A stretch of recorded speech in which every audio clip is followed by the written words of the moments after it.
ओम शांति। वाणी चल रही थी 3 अगस्त 1968।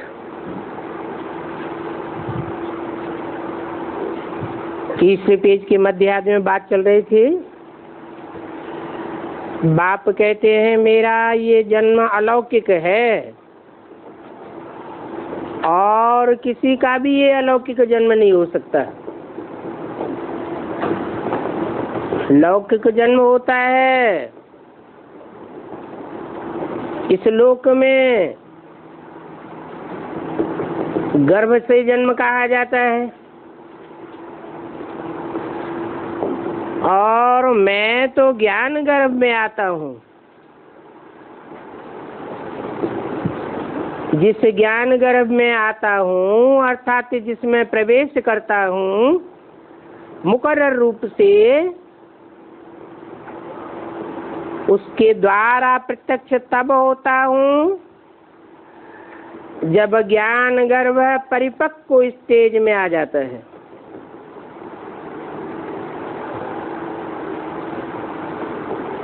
जैसे बच्चा जन्म लेता है तो पहले गुप्त होता है, बाद में प्रत्यक्ष होता है। उससे भी पहले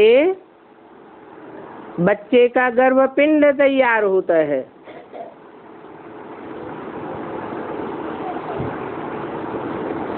तो सन 36 में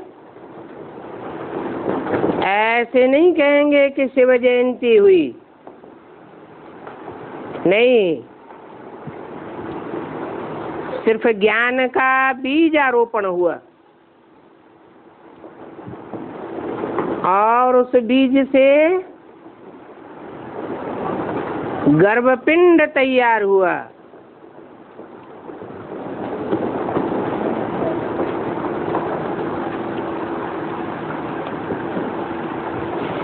गर्भपिंड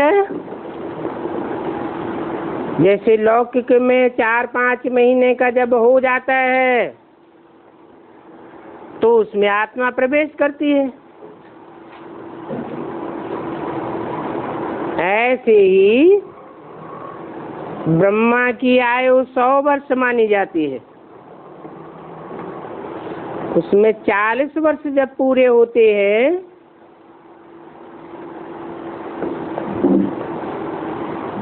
साठ वर्ष की वानप्रस्थावस्था के बाद तो 100 साल में ब्रह्मा परिपक्व स्टेज में माना जाता है। ब्रह्मा की आयु मृत्युलोक में खलास हो जाती और अमरलोक में वो ब्रह्मा की आत्मा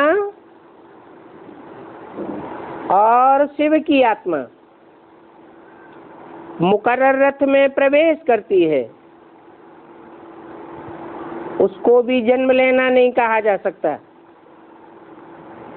बल बाप का प्रत्यक्षता वर्ष मना लिया, परंतु वो प्रत्यक्षता वर्ष सबके लिए लागू नहीं होता, क्योंकि आज निश्चय बुद्धि बनते हैं, कल अनिश्चय बुद्धि बन जाते। प्रत्यक्ष हुई आत्मा सिर्फ जिस मुकर्रर रथ में प्रवेश करती है उसे ही प्रत्यक्ष है और मुकर्रर रूप से प्रत्यक्ष है, बाकी तो पता नहीं चलता। जैसे कि माँ के गर्भ में बच्चा आता है, उसमें आत्मा प्रवेश करती है तो माँ को पता चलता है, प्रैक्टिकल में और कोई को पता नहीं चलता। ऐसे ही 76 में बाप का प्रत्यक्षता वर्ष मनुष्य सृष्टि के बाप के लिए प्रत्यक्ष होने की बात है। वास्तव में प्रत्यक्षता तो तब कही जाए जब सारी दुनिया माने कि बाप आ गया है, और वो प्रत्यक्षता तो तभी होती है जब ज्ञान परिपक्व स्टेज में संसार के सामने प्रत्यक्ष हो जाए। उसको कहते हैं मेरा अलौकिक जन्म। वो बाप सारे संसार में तभी प्रत्यक्ष होता है जब 500-700 करोड़ की बाहरी दुनिया तो अज्ञान अंधकार में होती ही है, लेकिन बेसिक ब्राह्मणों की दुनिया भी अंधकार में आ जाती है, और बेसिक से निकले हुए एडवांस ज्ञान के बच्चे वो भी तामसी स्टेज में आ जाते हैं, तमो प्रधान बन जाते हैं, ज्ञानी होते हुए भी अज्ञानी बन जाते हैं। इस तरह जब सारी दुनिया में घोर अज्ञान अंधकार फैल जाता है तब मैं प्रत्यक्ष होता हूँ। इसलिए बोला कि विनाश की डेट भी वही होगी जब सब कोई विनाश से निश्चिंत हो जाएंगे, समझेंगे अब विनाश होने वाला है ही नहीं। ये अज्ञानता की अंतिम स्टेज है।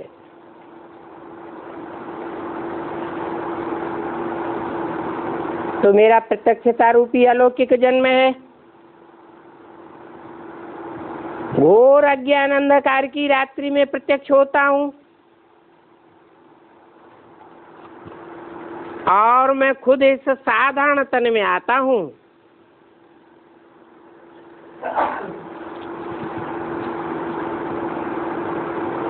कोई गोरे चिट्ठे लंबे चौड़े साहूकार के तन में नहीं आता हूँ।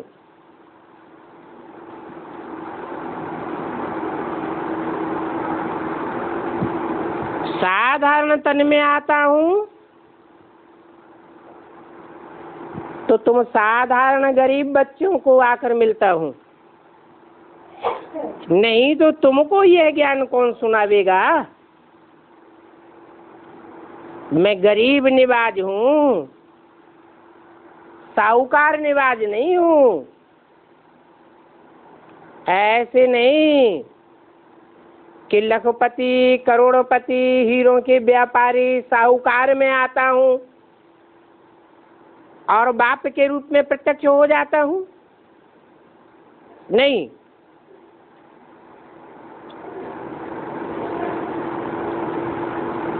ज्ञान तो उसे कहेंगे जिससे जानकारी मिले। मनुष्य सृष्टि के बाप की जानकारी मिले, आत्माओं के बाप की जानकारी मिले, इस सृष्टि के आदि मध्य अंत की जानकारी मिले। तो मैं इस रथ पर आता हूँ। उन्होंने फिर बैल दे दिया है। उन्होंने माने किन्होंने? उन भक्तों ने। भक्तों ने समझ लिया है कि भगवान बैल पर सवार होकर आता है। नहीं, भगवान जानवर पर सवार होकर क्यों आवेगा? जानवरों को पढ़ाई पढ़ावेगा क्या? नहीं, मैं तो मनुष्य तन में आता हूँ, और मनुष्य तन में भी वो मनुष्य तन होना चाहिए जो पूरे 84 चक्र लगाता है, एक दिन भी कम नहीं। अनुभवी मनुष्य तन लेता हूँ। तो मैं मनुष्य तन में आता हूँ, और मनुष्य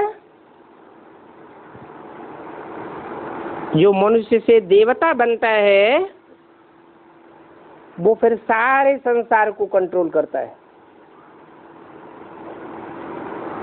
राक्षसी वृत्ति के मनुष्यों को भी कंट्रोल करता है और जानवरों को भी कंट्रोल करता है।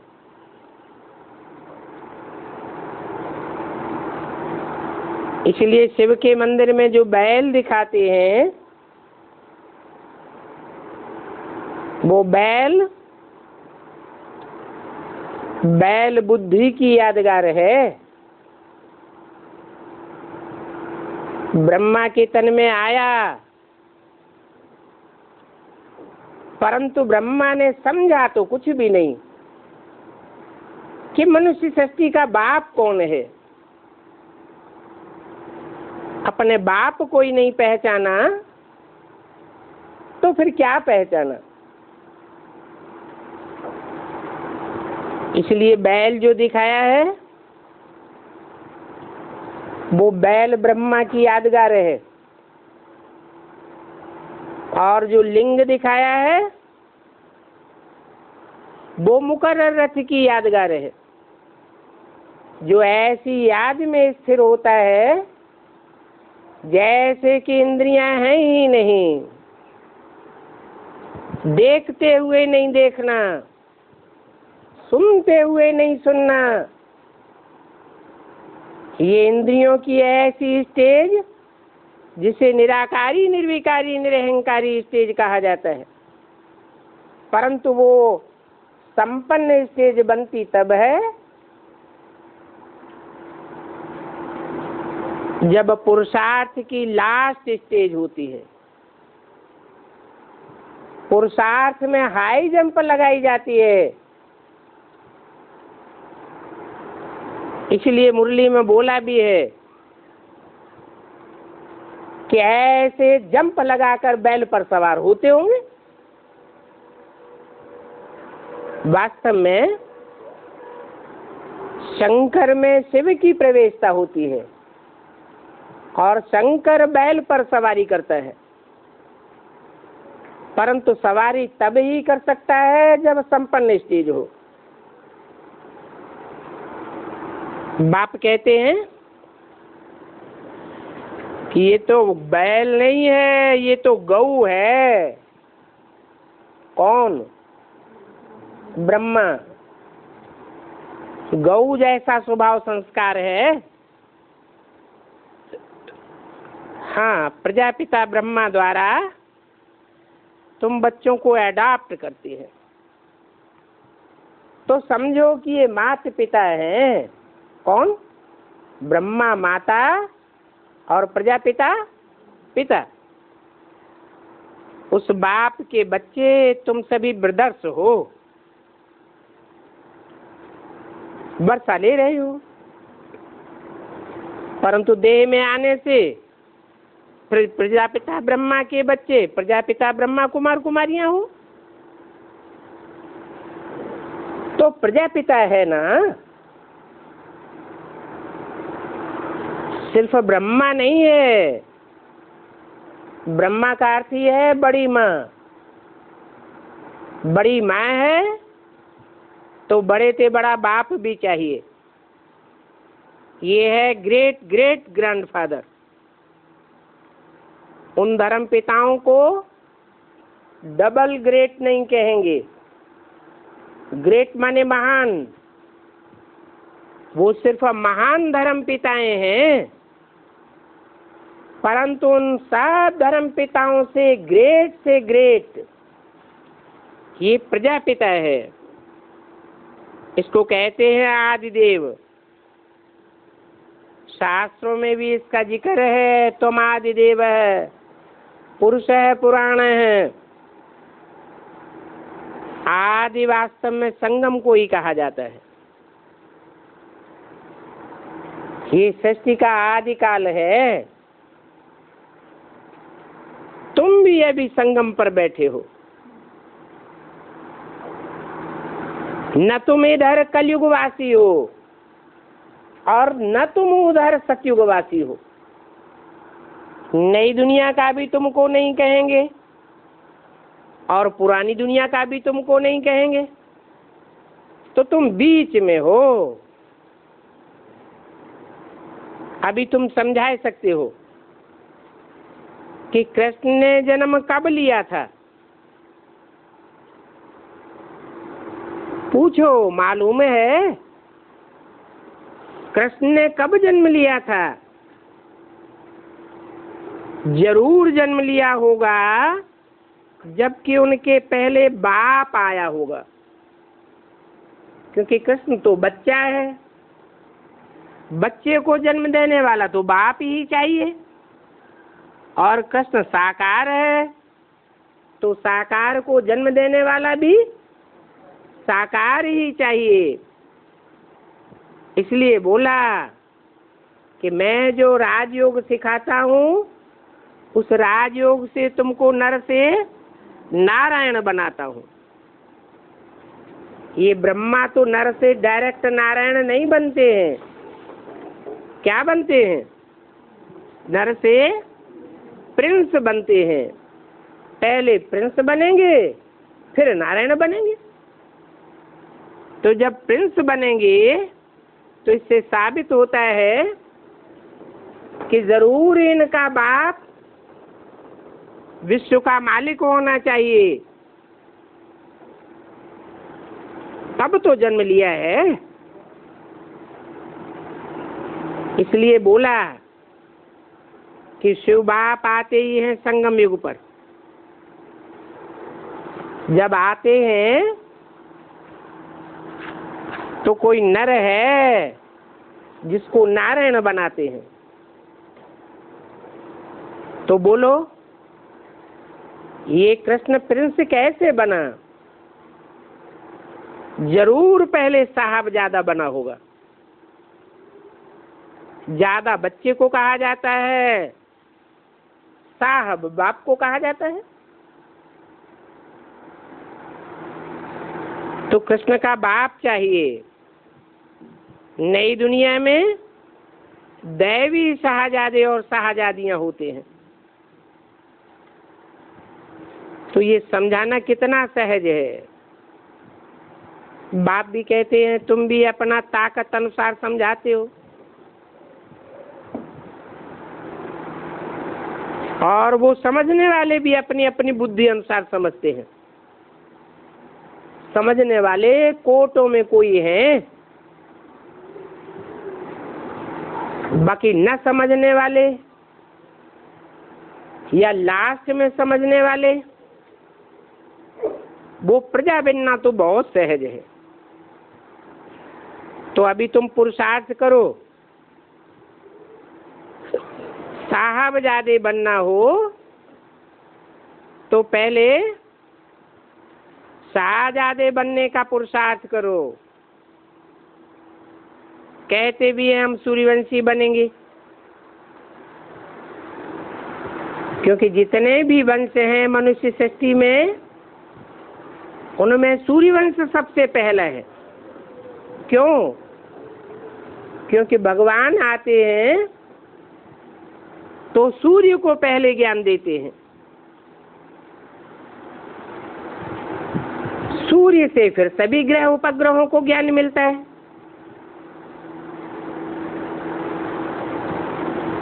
तो बाप कहते हैं बन करके दिखाओ, ऐसा सूर्यवंशी बनेंगे, उसके लिए पुरुषार्थ करना पड़े, और चलन भी ऐसी चाहिए। चलन में फिर रात दिन का फर्क हो जाता है।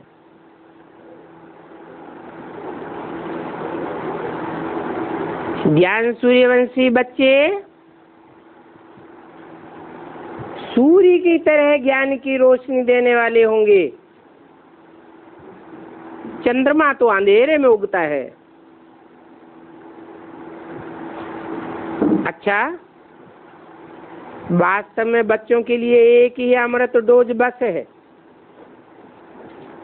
डोज के पिछाड़ी डोज, ये ज्ञान का डोज पिलाया जाता है। इसका नशा कितना होना चाहिए, और अंदर में सच्चाई सफाई होनी चाहिए। अगर सच्चाई सफाई नहीं होगी तो बहुत पछताना पड़ेगा। बाप कहते हैं जो भी पाप कर्म करते हो वो छोड़ते रहो, जो अंदर में दिल को खाता हो वो बाप के सामने बताते रहो। बच्चों आदि को भल संभालो, परंतु उनमें अपना ममत्व मत रखो। तुम्हें मालूम है कि अभी हमें घर जाना है तो घर को याद करो। घर में जाना है फिर स्वर्ग में जाना है। शिव बाबा कहते हैं कि मैं तुम्हें घर ले जाने के लिए यहाँ आकर के बैठा हुआ हूँ।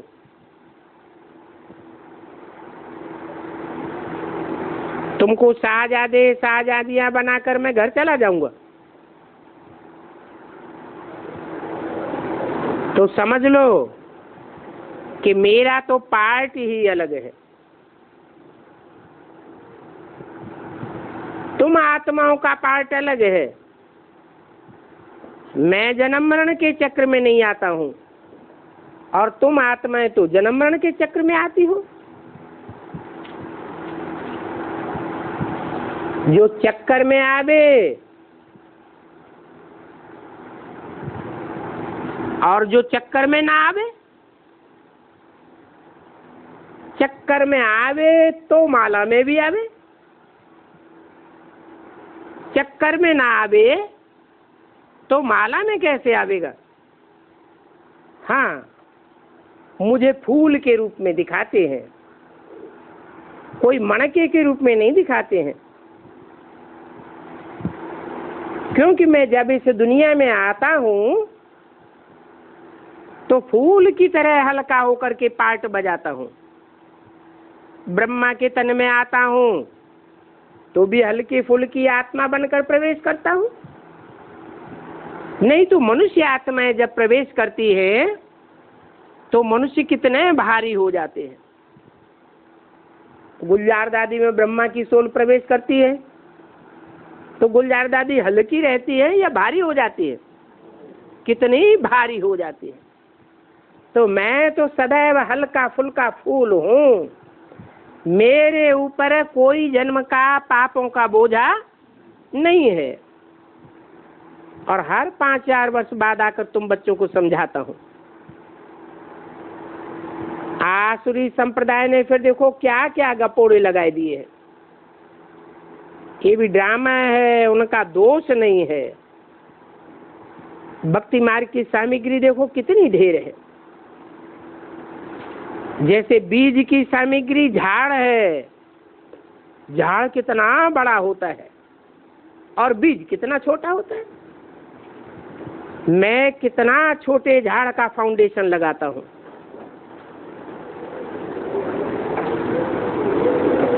तो देखो ज्ञान का पसारा कुछ भी नहीं है और भक्ति का पसारा देखो कितना है। भक्ति का कितना बड़ा झाड़ हो जाता है।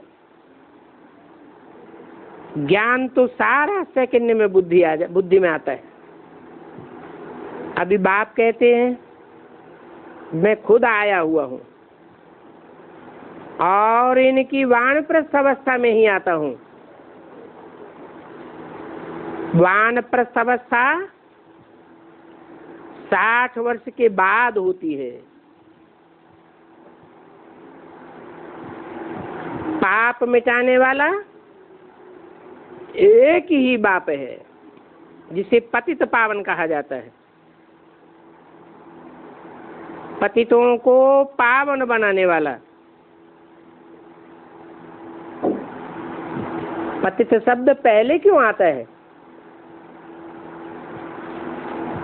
पावन बड़ा या पतित बड़ा है? पावन बड़ा। तो बड़ा पहले होना चाहिए, छोटा पहले होना चाहिए? है बड़ा पहले होना चाहिए, पावन शब्द पहले होना चाहिए, फिर पतित को आगे क्यों रख दिया?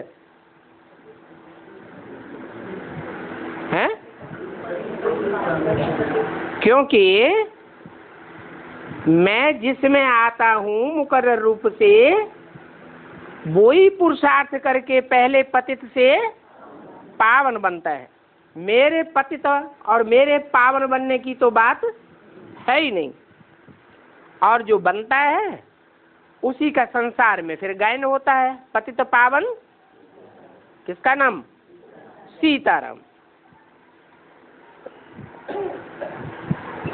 सिर्फ इस जन्म का विचार नहीं करो,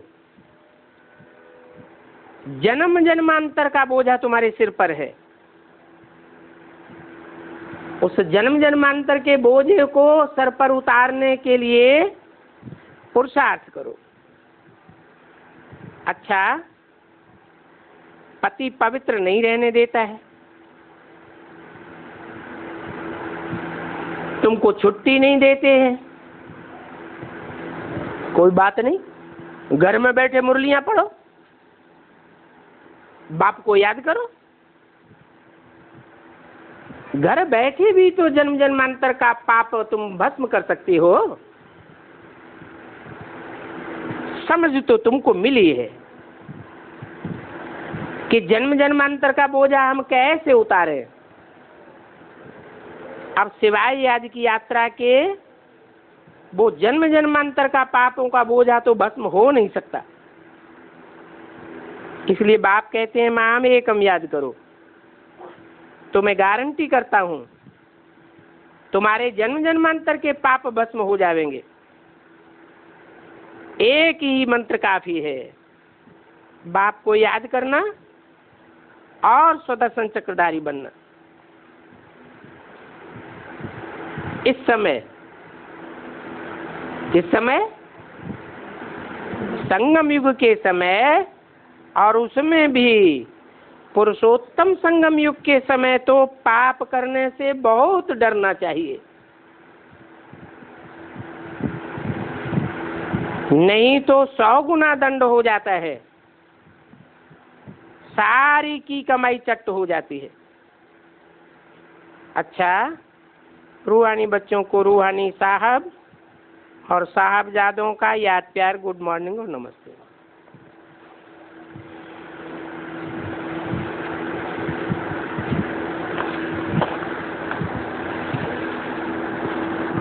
आज की वाणी है 4 अगस्त 1968। शिव भगवान वाच बच्चों को समझाया है, ऊंचे ते ऊंचे है भगवान।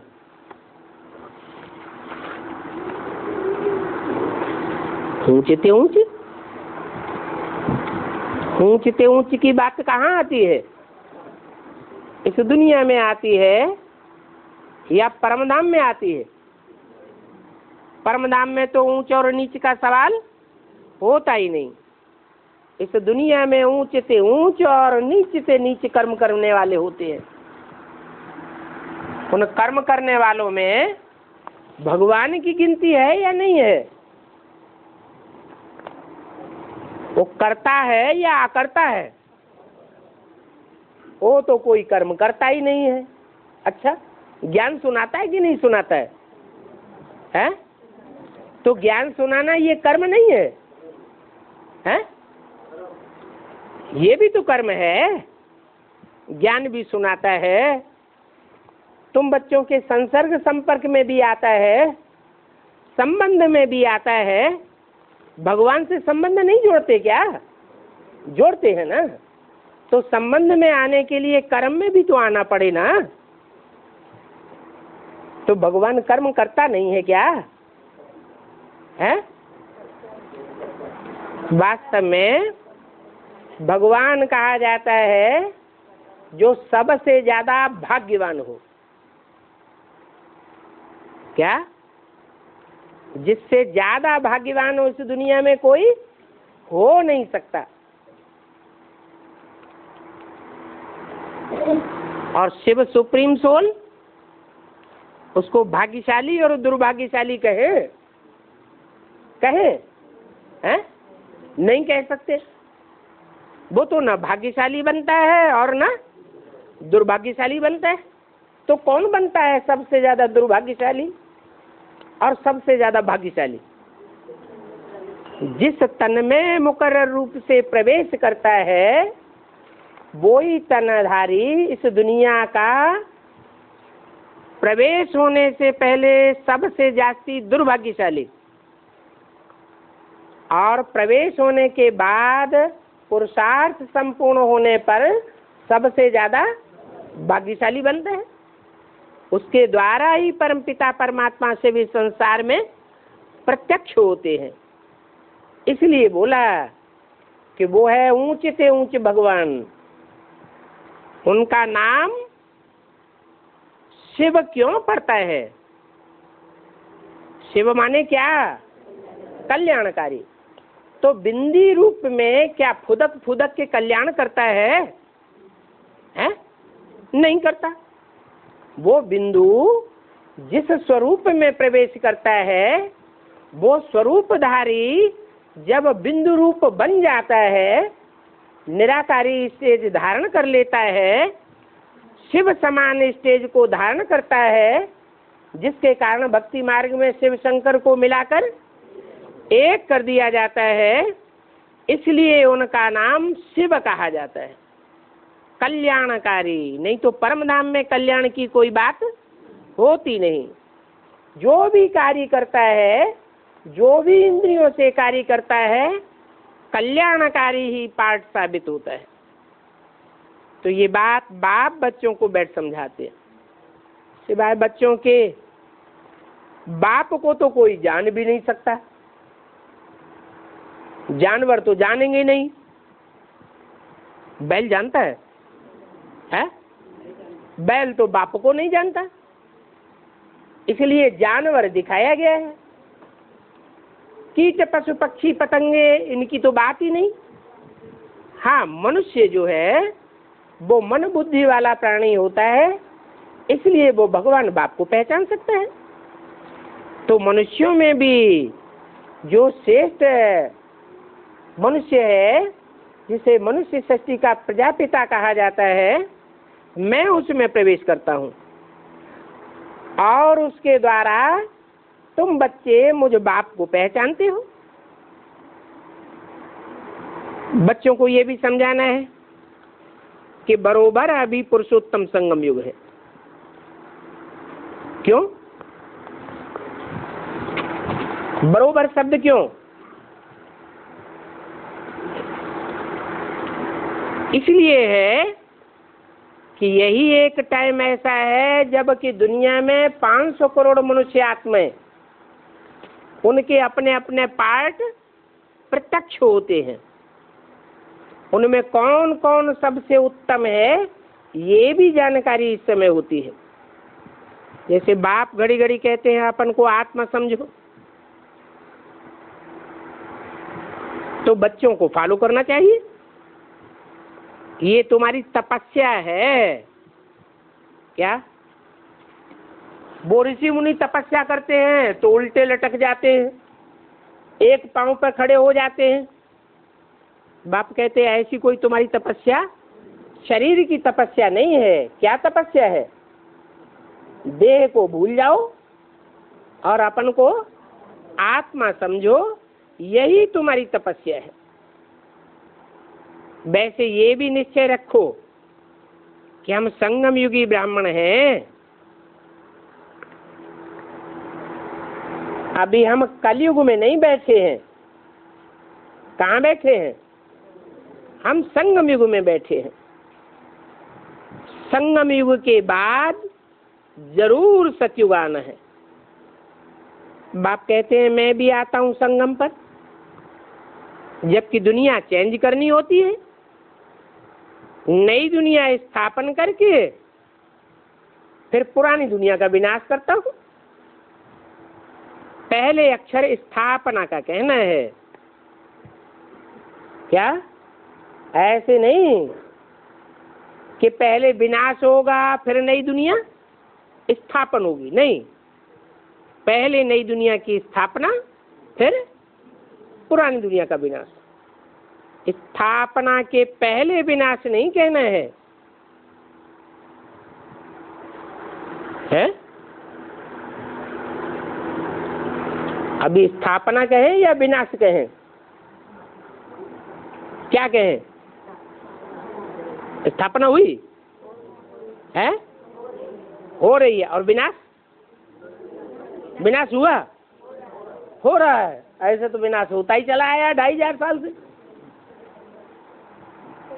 2500 साल से भी तो ऐसा ही विनाश होता चला आया। अंतिम महाविनाश कहें नहीं कह सकते, तो अंतिम स्थापना कहें, स्थापना भी नहीं कह सकते। तो बताया, पहले स्थापना होती है फिर विनाश होता। अगर पहले कहें ब्राह्मण धर्म की स्थापना, तो ब्राह्मणों की दुनिया की स्थापना अगर पहले होती है ब्रह्मा द्वारा, तो विनाश भी किसका होगा? ब्राह्मणों का ही विनाश होगा। तो ब्राह्मणों की स्थापना और विनाश कहें या न कहें? हैं? कहें ब्राह्मणों की स्थापना हुई नहीं हुई? ब्राह्मणों की 9 कुरियां गाई हुई हैं। 9 प्रकार के ब्राह्मण होते हैं, उनकी स्थापना ब्राह्मणों की दुनिया में हुई या नहीं हुई? हो रही है, अभी हुई नहीं। अभी नास्तिक ब्राह्मण नहीं है, ब्राह्मणों में नास्तिक भी है। ब्राह्मणों में दल बदलू नहीं है, आर्य समाजियों की तरह दल बदलू भी है। ब्राह्मणों में लोभी नहीं है, लोभी भी है, मारकाट मचाने वाले। सब तरह के ब्राह्मण जो 9 कुरियां गाई हुई हैं वो ब्राह्मणों में मौजूद है। तो कहेंगे ब्राह्मण धर्म की स्थापना हुई कब तक? किसके द्वारा? ब्रह्मा द्वारा ब्राह्मण धर्म की स्थापना हुई। तो जो स्थापना हो गई तो विनाश भी शुरू हुआ होगा कि नहीं हुआ होगा? हैं? हुआ होगा। कब से? कहेंगे कि जो फर्स्ट ब्रह्म है, आदि ब्रह्म है, आदि ब्रह्मा के द्वारा ब्राह्मण धर्म की स्थापना होती है। तो स्थापना के बाद फिर आसुरी जो ब्राह्मण हैं, रावण, कुंभकर्ण, मेघनाथ जैसे, उन ब्राह्मणों का विनाश भी शुरू होता है, जिसके लिए मुरलियों में घोषणा की गई थी। पुरानी दुनिया का विनाश और नई दुनिया की स्थापना हो जाएगी। कौन से सन के लिए घोषणा थी? 76 के लिए घोषणा थी। तो 76 में ब्राह्मणों की 9 कुरियों की स्थापना हुई और विनाश भी शुरू हुआ। ब्राह्मणों की दुनिया में विघटन शुरू हो गया। हाँ, ये नहीं कहेंगे कि विनाश संपन्न हो गया। तो अक्षर हमेशा करेक्ट बताने चाहिए। बाप ने समझाया है 3 मतें हैं। है? कौन कौन सी 3 मतें याद है किसी को? हाँ, मनुष्य मत है, दैवी मत, मनुष्यों की मत आसुरी मत होती है, ईश्वरीय मत। जो असली हमें धारण करनी है वो तो भूल ही गए।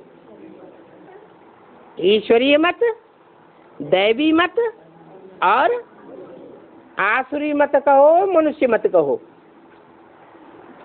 तो मनुष्य का मत को मानव मत कहते हैं। कोई अपनी नई संस्था स्थापन कर देते हैं तो कहेंगे मानव मत की स्थापना हुई। क्या यहाँ ब्राह्मणों की दुनिया में भी ऐसा हो रहा है कि नहीं हो रहा है? क्या कि ईश्वरीय मत भी चल रही है और साथ साथ में जो ईश्वरीय मत लेने वाले हैं उनमें से ऐसे ग्रुप भी निकल रहे हैं जो अपनी अपनी मत से अपना अलग संगठन स्थापन कर देते हैं। उनको ये पता नहीं है कि मानव और मनुष्य मत एक ही है। मानव मत की संस्थाएं होती हैं, तो अभी स्थापना हो रही है।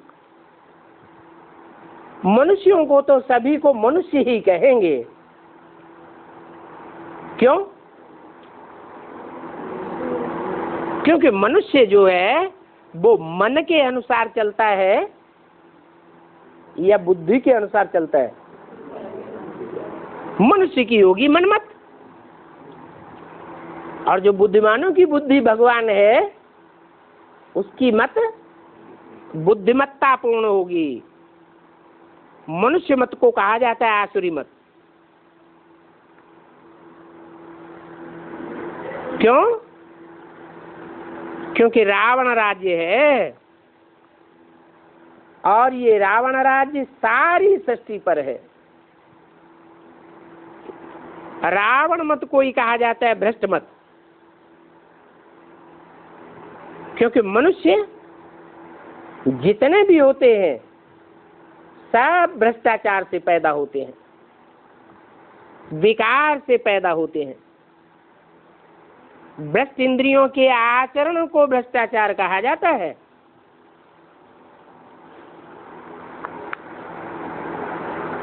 वहां नई दुनिया में होगी दैवी मत, निर्विकारी मत, उनको श्रेष्ठ मत कहेंगे, इनको भ्रष्ट मत कहेंगे। तो ये अक्षर अच्छी रीति याद करने हैं। ये बातें तुम बच्चों को बाप बैठ समझाते हैं कि ये है ईश्वरीय मत और वो है मानव मत अथवा आसुरी मत। ये रुद्र ज्ञान यज्ञ है तो इसको रुद्र मत भी कह सकते हैं, है? रुद्र मत कह सकते हैं, रुद्र मत कहें या शिव मत कहें। शिव मत क्यों नहीं है?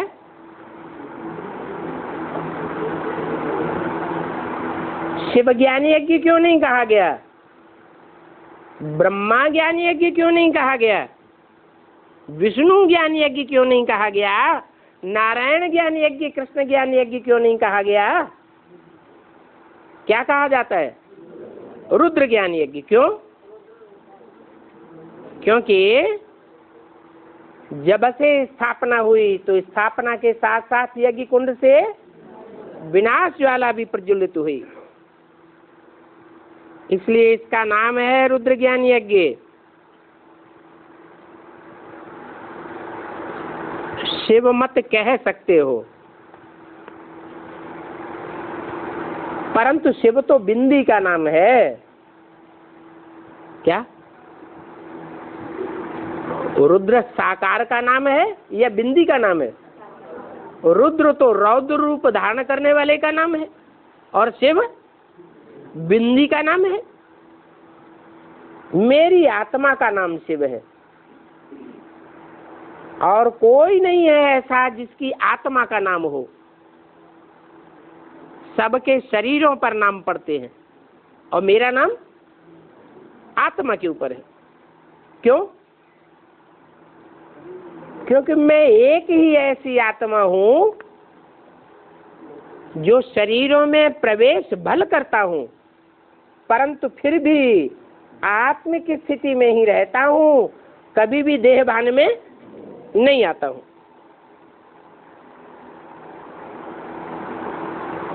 तुम कहते हो हे भगवान वाच, तो भगवान को जानना चाहिए ना।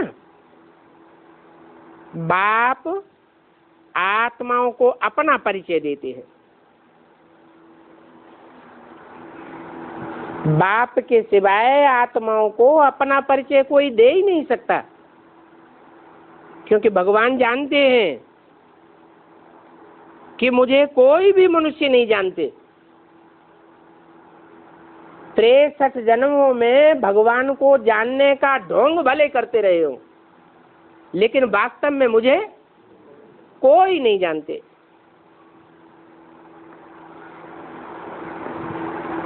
तो तुम ही अभी ईश्वरीय संप्रदाय हो, तो जरूर बाप को जानते होंगे। तुम्हारी दैवी मत अभी बन रही है, ईश्वरीय मत और दैवी मत। दोनों से बड़ी मत कौन सी है, ये तो समझते हो। सतयुग में होगी देवता मत, यहाँ कलयुग में है मानव मत। अभी मनुष्य मत को दैवी मत किसने बनाया? कहेंगे बाप ने। उस बाप को ही भगवान कहा जाता है। शिव बाबा की श्रेष्ठ मत है, देवताओं की है श्रेष्ठ मत, फिर मनुष्यों की है भ्रष्ट मत। क्यों है? क्यों भ्रष्ट मत है?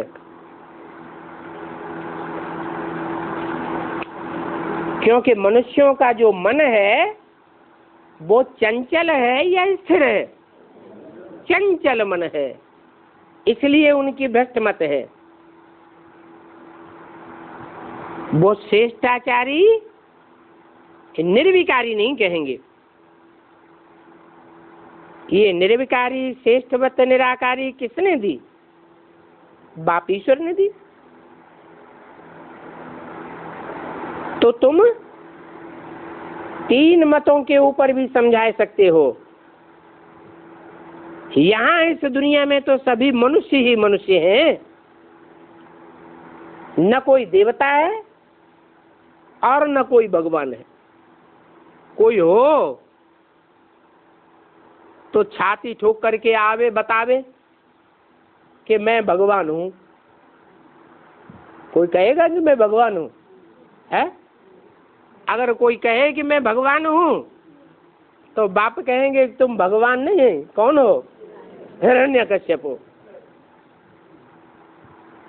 कलयुग में होते हैं मनुष्य।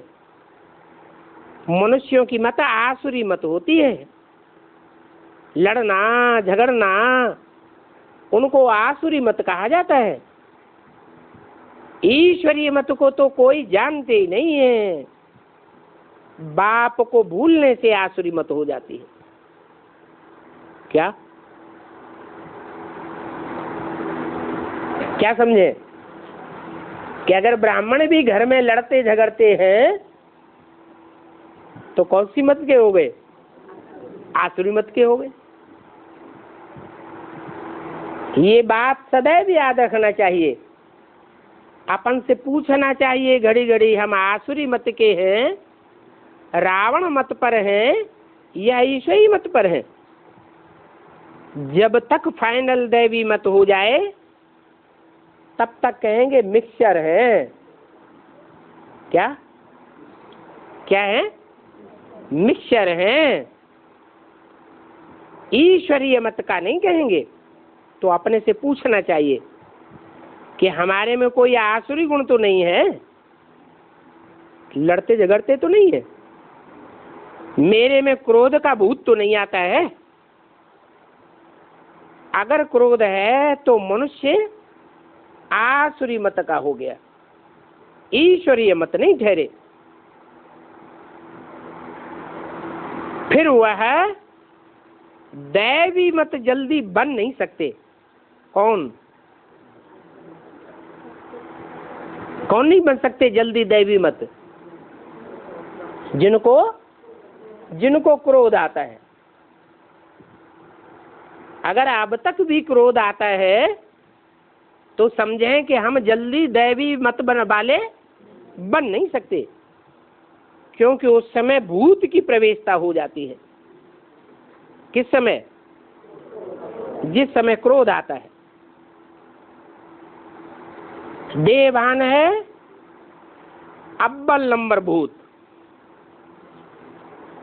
देह अभिमान होने से ही काम क्रोध लोभ मोह आदि भूत प्रवेश करते हैं। ये है भूतों की दुनिया, आसुरी दुनिया है।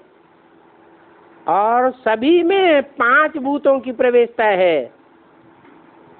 क्या कोई अगर बैठा हो ऐसा कि मेरे में 5 भूतों की प्रवेशता नहीं है तो हाथ उठाए। है कोई हाथ उठाएगा? कोई हाथ नहीं उठाएगा, सब सच्चे बैठे हुए। किसी मनुष्य की पूजा करना गोया 5 भूतों की पूजा करना। क्या कहा?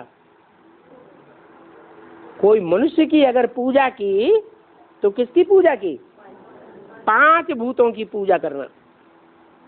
गुरुओं की भी पूजा करते हैं ना, इसको कहेंगे भूत पूजा। वहां ये भूत पूजा होती नहीं है। कहाँ है? सतयुग में। क्यों? देवताओं के बच्चे अपने माँ बाप देवताओं के लंगोट अंगोट साफ नहीं करते होंगे? हैं? कपड़े नहीं साफ करेंगे? करते हैं? हैं?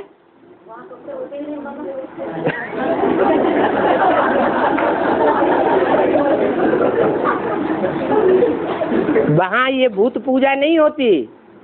बाप भी ये भूत पूजा करने के लिए मना करते हैं। अपने कपड़े अपने आप धोना चाहिए। तुम ब्राह्मण कुलवंशी हो, फिर देवता जन्म में आते हो। तुम्हारा ये ब्राह्मण कुल सर्वोत्तम कुल है। सर्वोत्तम कुल। ब्राह्मणों की नौकरियां नहीं है, हैं? तो सर्वोत्तम कुल कैसे हुआ? माना असली ब्राह्मण वही है जो 9 कुरियों में सबसे उत्तम कहा जाता है। जबकि तुमको नॉलेज मिलती है। क्या? तुम्हारे अंदर से ज्ञान उगरने लगता है, मनन चिंतन मंथन में बुद्धि लग जाती है, नई नई बातें बुद्धि से निकलने लगती हैं। अभी तुम समझते हो देवताओं में दैवी गुण होते हैं। अगर तुम यहाँ दैवी गुण न धारण करेंगे तो फिर क्या होगा? है? अगर तुम यहाँ स्वेच्छा से देवताई गुण धारण नहीं करेंगे तो उसका रिजल्ट क्या होगा? है? सजा खा करके फिर देवता बनना पड़ेगा। और जो सजा खा करके देवता बनेंगे वो अधूरे देवता बनेंगे या संपूर्ण देवता बनेंगे? अधूरे देवता। फिर ऊंच पद नहीं पा सकेंगे।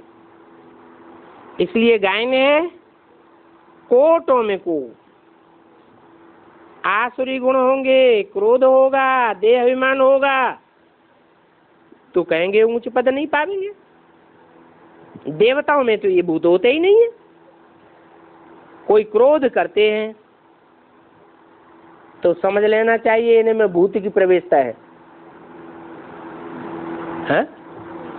जंजीर अंजीर से बांधना चाहिए कि नहीं? हैं? भूत की प्रवेशता समझ लिया तो जंजीर से बांधे या नहीं बांधे? हैं? जंजीर से नहीं बांधना, दूर भाग जाना चाहिए।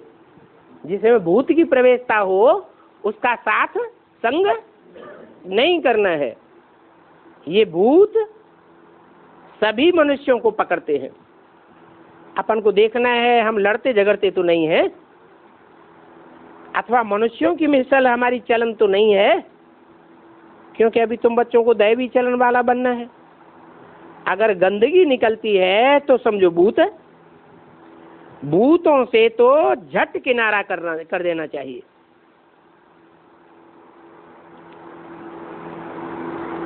कोई ईविल बातें सुनाता है तो क्या करें? Hear no evil, see no evil. देह अभिमान के कारण ईविल, छीछी, गंदगी बातें आती हैं। ऐसे फिर बहुत सजाएं खावेंगे। समझो कोई प्रेसिडेंट का बच्चा है और कोई ऐसा गंदा काम करके मजिस्ट्रेट के आगे जाना पड़े, अदालत में पेश होना पड़े,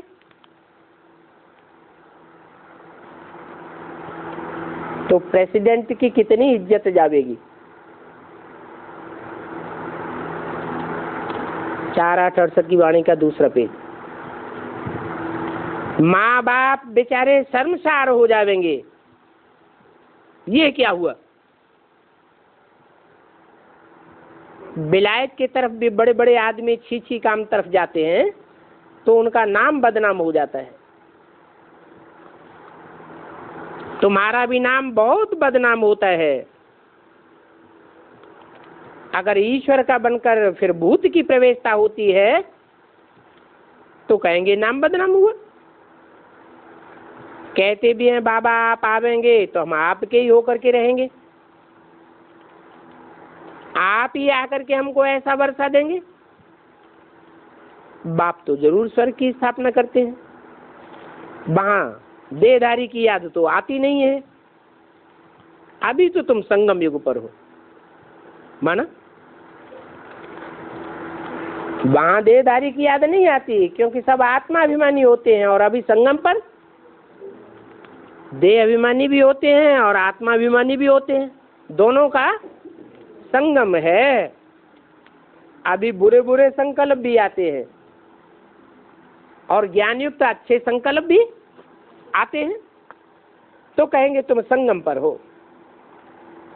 जो कामी मनुष्य होते हैं उनको सारा दिन विकार का ही संकल्प आता होगा, रात अथवा दिन को भी गटर में बुद्धि गिरती रहती है। वही ख्यालात सारा दिन उनके चलते होंगे, स्वप्न में भी वही ख्यालात। बाप बैठ समझाते हैं माया बड़ी तीखी है, सबसे नंबर 1 है ये काम का संकल्प, और बहुतों को आता है। इसके कारण ही दुनिया में झगड़ा चलता है। अखबार वाले बेचारे इन बातों को क्या जाने, क्योंकि उन अखबार वालों की तो है मनुष्य मत, ज्ञान का तो उनको पता ही नहीं है। कहते हैं ये भाई बहन बनाते हैं। अरे ये तो अच्छी बात हुई ना, सब मनुष्यों में भाईचारा हो जाएगा ना। भाईचारा हो जाएगा तो क्रिमिनल असॉल्ट नहीं करेंगे ना। ब्रह्मा कुमार कुमारी दोनों भाई बहन हो गए तो ब्रह्मा के बच्चे हो गए, नई सृष्टि की शुरुआत हो गई। उनको फिर विकार में जाना, इसको तो कहेंगे इंसल्ट। कई ऐसी ब्राह्मणियां हैं, कुमारियां हैं जो सेंटर पर रहती है, वो भी कब कब इन विकारों के सपाटे में आ जाती है। माया ऐसा जोर से ठूंसा मारती है जो एकदम विकारों में गिर पड़ती है। फिर बताओ बाप भी क्या करे। लौकिक बाप भी देखते हैं हमारा बच्चा गंदा बन पड़ा तो बाप माँ बेचारे अंदर ही अंदर घुटका खाते रहते हैं। यहाँ भी ऐसे है, इस दादा को भी गुटखा खाना पड़ता है। समझते हैं ये बच्चे तो नाम बदनाम कर देंगे। ओम शांति।